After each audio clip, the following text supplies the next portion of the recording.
Okay, I've got a new D&D gripe. +1 weapons are kind of lame. Let me explain.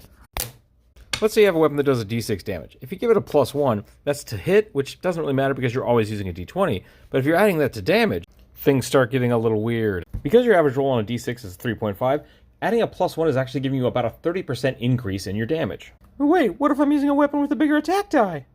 Exactly. If you go up to a d8, all of a sudden this is only a 20% bonus. If you move it all the way up to a d12, you're actually only getting about a 15% bonus. That's not great. Wait, does that mean that D4s are like superpowered?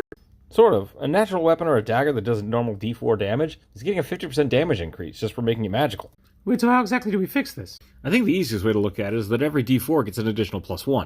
Wait, what? If for some reason your weapon does less than a d4 damage, you're not going to get a bonus for it being magical. But you can still punch ghosts. Now, let's say for the d4 and the d6, you get an additional point of damage. But once we get up to the d8, you're going to get +2 damage. Same thing for the d10, and as soon as you hit the d12, you're getting +3 damage just for a +1 weapon. I know that's kind of confusing, but it works out mathematically. Now, that does mean if you're using a d20 to attack, which doesn't happen very often, but it does in my game from time to time, you're actually going to get +5.